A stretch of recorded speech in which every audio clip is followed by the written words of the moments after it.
All right, part 2, Skope TV. We are back. Jim, you still with us? I'm right here, man. All right, brother. Now, what are some of the easy... I don't want to put anybody on smash here. I'm not trying to make the gossip papers, but what are some of the easiest artists that you've worked with? And, you know, what can make an artist difficult? You don't really got to name names, but what makes an artist difficult? And what makes an artist easy when you got him in your studio? Okay, here's the first thing. An artist that's difficult is one thing called ego. So, if you have an ego, leave that shit at the hotel or leave it somewhere else, because we're here to make music and make songs. There's artists out there that not really established, that smell themselves and did their big thing. I'm not going to put any names. I haven't really had that many people that I could actually enjoy working with. I've enjoyed most of the people I've worked with. My favorite and most easygoing session, I have to say, it has to be Beyonce's session, because she was so relaxed and so chill and everything. And then secondly, I got to be honest, it has to be Slim Thug and T.I. Those three there are my fun to work with. They were easy, and everything went smooth. There was no problems, no issues, and they listened to direction. They were down to take criticism, and just a pleasure to work with. I would say them three. That's great. Now, what's the scene like, if you could describe it, when you're producing a hit like Lollipop or whatever you like, or Let's Go, and you and the artist just know that you got a hit? Just give us a kind of feeling of how that's like, you know what I'm saying? And what that feels like, just to be involved with that. Something so big. Well, whatever you like. So I got an email the night before I went to work with Tip. I got an email, Craig Alman at Atlantic sent me an email with the track.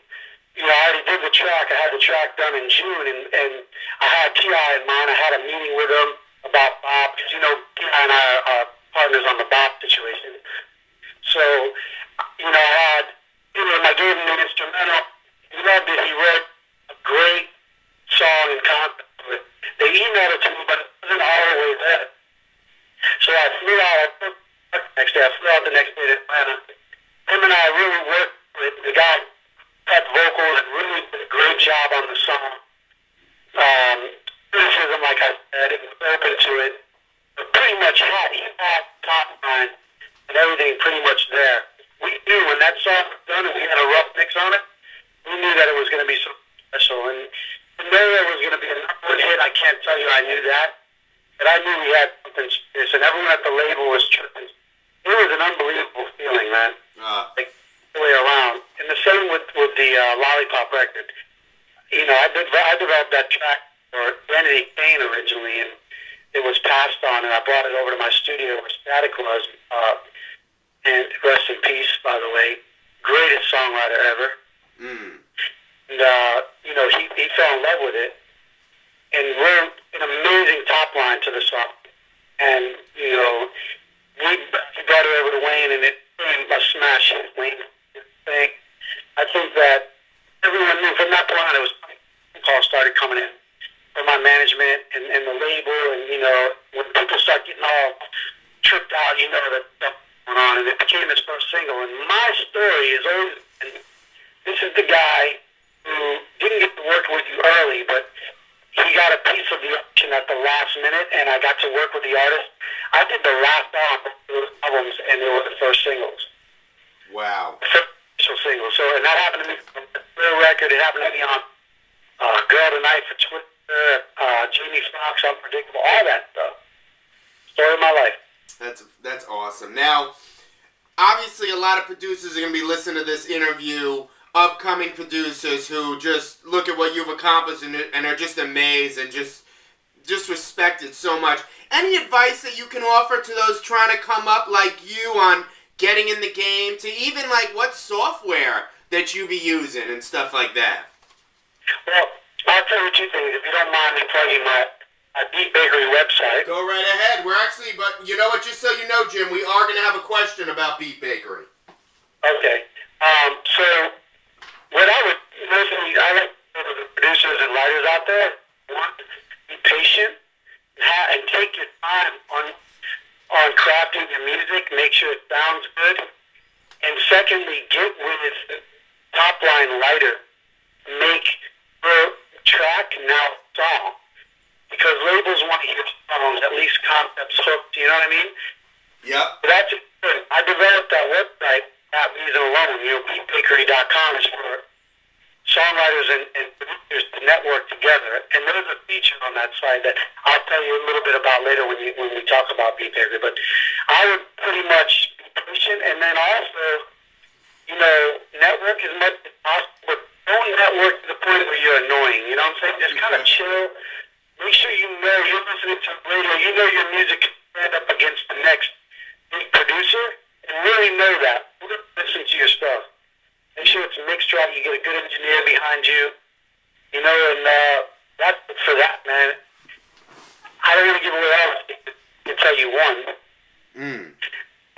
Listen to the classics, because it's all in there.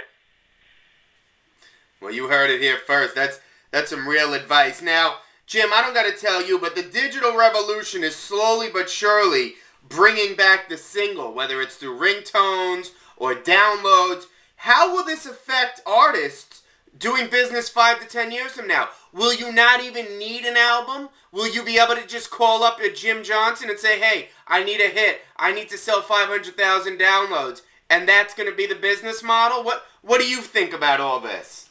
I think for the record label business model of yesterday, it's terrible. I think it's amazing, and I love it because it gives that undercover person that can't get a record deal the opportunity to show you, like, hey, man, I just wrote a song that I put up on MySpace, that I put up on Beat Bakery, that people are really liking, and now I got a ringtone, and now I got it with iTunes, and now it's a million copies on a ringtone in iTunes.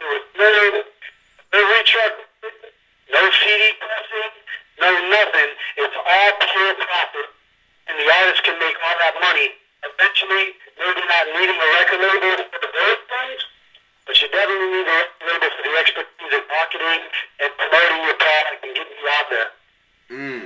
I think it's amazing. And I'm actually different people to, hey, it's not your deal, or if you don't have a deal, listen to a song and let's release it as a ringtone and an iTunes thing, because I've had 3 or 4 ringtones the years, like biggest ringtones or whatever. We can get a ringtone, that's 5, 10, 15 billion ringtones. Lil Wayne had 9 billion ringtones. Wow. How much is a ringtone? $2 or $2.99? Could be, yep. Yeah, so these young kids who really want to make money, do what they do, they should craft their music, and they should find a way to get it on iTunes, create a story, and get their ringtones out. I think it's great for singles. I think that labels got to get more into art and really spending time creating great albums. That's what we need to do, have an album like that released, which is like a clap. Right. That makes sense. And we're going to be right back. We're taking another quick break. We are going to be right back. Skope TV, Jim Jonsin. What an interview. This is incredible.